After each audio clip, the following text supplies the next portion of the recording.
The Earth is composed of three distinct layers of the core, mantle, and the crust. And the mantle of the Earth has convection cells, is hot, and the hot material rises. When it reaches the surface, it creates cracks in the crust of the Earth. We call it lithosphere.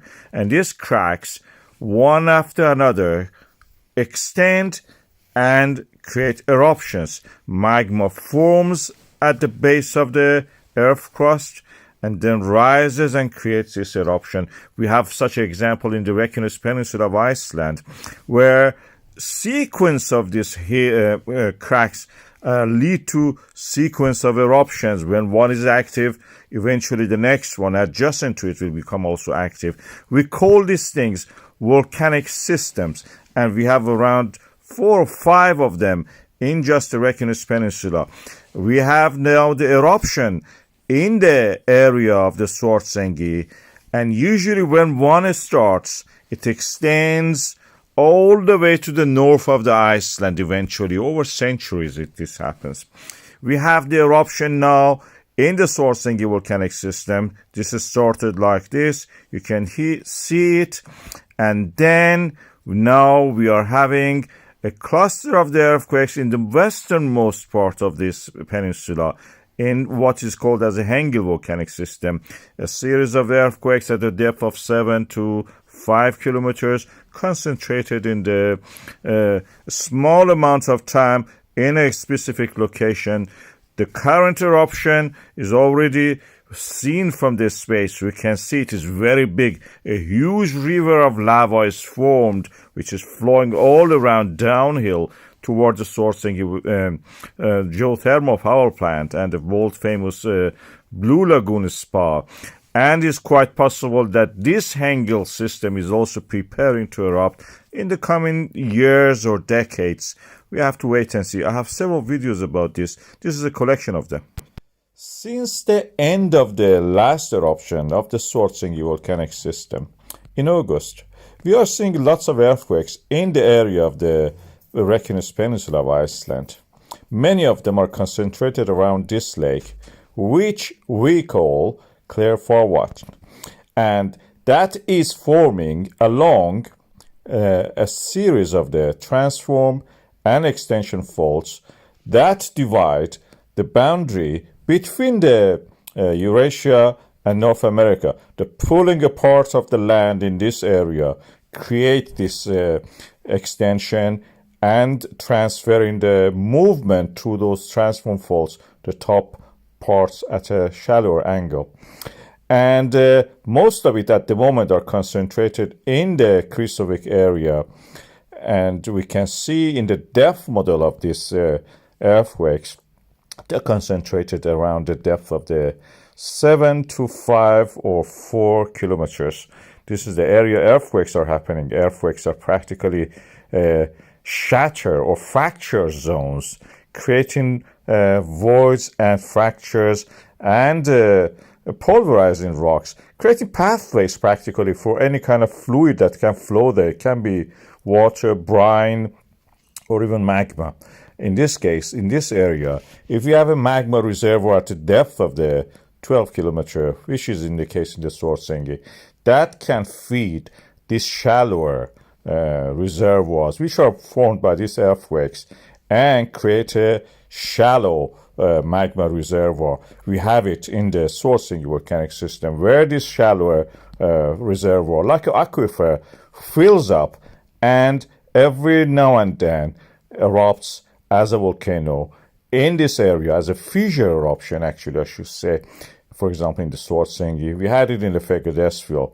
This is happening for the last 3 years, and we are seeing it here. There is a possibility. We are seeing formation of this kind of reservoir for the magma, pulverized and fractured zone at a depth that can form a reservoir in the Kristofik area. This area is, of course, a volcanic system.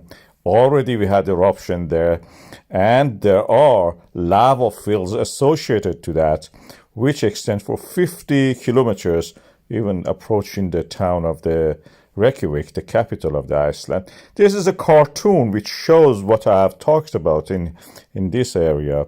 And the extension, as we know, is happening in this fashion, that one eruption in one area, for example here, as you see in the lava flow marked, that's, for example, Svartsengi, eventually will lead to eruption in the adjacent area, which is this purple area in this map, and create another volcanic system.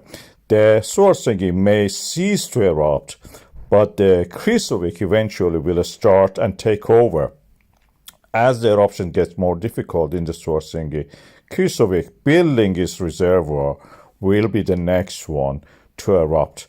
It may happen anytime next year, within 2-3 years, if we are lucky to witness this, or we should say we are unlucky. At the moment, we are seeing the building up of the magma reservoir without actually magma being inside it. This is just a reservoir, meaning a shattered zone of fractures, like the aquifers for water, where any liquid can actually gather in that area. And we are waiting for that just to see what happens.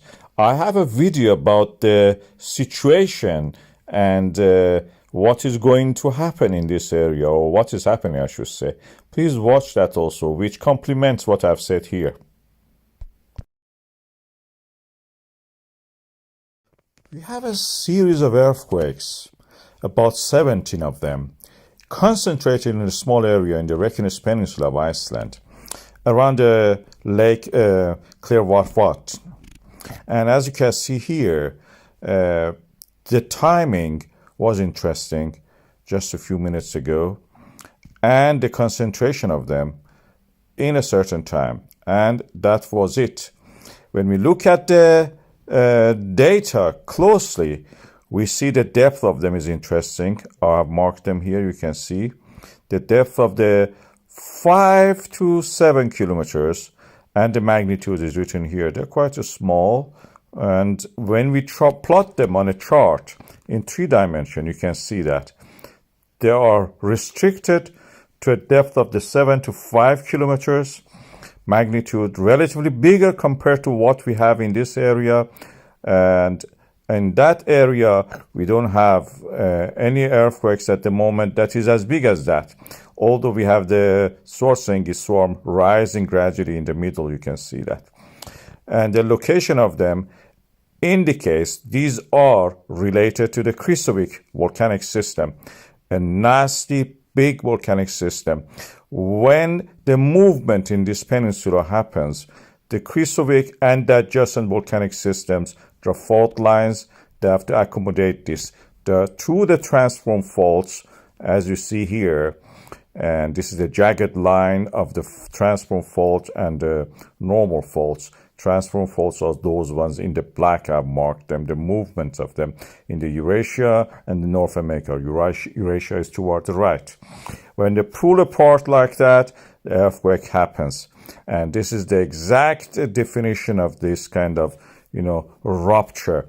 When such a thing happens deep in the earth, these blocks of the rock, these slivers of the rock, down to the mantle of the earth, softened at the depth, of course, create these sudden jerky movements.